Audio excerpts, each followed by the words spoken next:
Today's Gospel. A reading from the Holy Gospel according to Luke. At that time, Jesus said to his disciples, "Pay attention to this. If the head of the household knew at what hour the thief was coming, he would be watching and would not let his house be broken into. So you also must be ready, for the Son of Man will come at an hour you do not expect."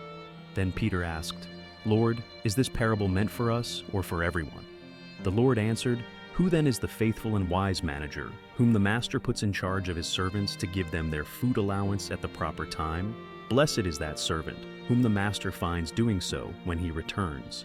Truly I tell you, he will put that servant in charge of all his possessions. But suppose that servant says to himself, 'My master is taking a long time in coming,' and then he begins to beat the other servants, both men and women, and to eat and drink and get drunk. The master of that servant will come on a day when he does not expect him, and at an hour he is not aware of. He will cut him to pieces and assign him a place with the unfaithful. The servant who knows his master's will and does not get ready or does not do what his master wants will be beaten with many blows. But the one who does not know and does things deserving punishment will be beaten with few blows. From everyone who has been given much, much will be demanded, and from the one who has been entrusted with much, much more will be asked." This is the word of the Lord. Gospel reflection. The unseen danger, reflecting on vigilance in the past. Back in the day, people lived with a real sense of caution.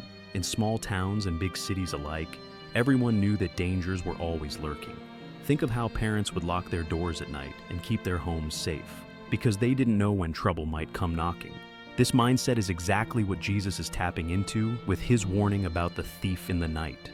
He's not just talking about physical danger, but about spiritual vigilance. In the past, this passage reminded people that they couldn't just live however they wanted and then expect to have time to clean up later.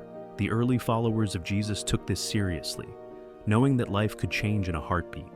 If you were lazy in your faith, you weren't just risking embarrassment. You were risking losing something far deeper: your connection with God. The call to be prepared at all times kept them humble and alert. The call for spiritual readiness in modern times. Today, this parable speaks louder than ever. With so many distractions, social media, work, entertainment, we can easily lose track of what really matters. The story of the servant who thinks his master is delayed hits home. How many times have we said, "I'll get serious about my faith later," thinking we have all the time in the world? But just like in the parable, things can change in a moment. You don't know when life will take a turn, and suddenly, the spiritual discipline you've been putting off becomes crucial. This isn't about fear, though. It's about freedom. When we're prepared, living in a way that honors God, we're free from the anxiety of the unknown. We're not scrambling to get right with God at the last minute. It's like staying ready so you never have to get ready. Channels like Evangelio de Hoy remind us of this daily commitment, keeping the message simple and close to the heart. The call is to be consistent, even when no one's watching. A future where accountability brings hope. Looking forward, this passage gives us hope, not dread. The future isn't about waiting for a punishment, but about living with purpose.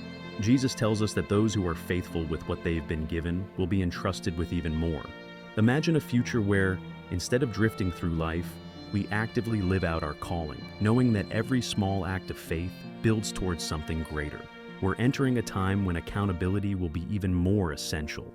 As our world grows more complex, with so many voices pulling us in different directions, those who stay grounded in their faith will become examples to others.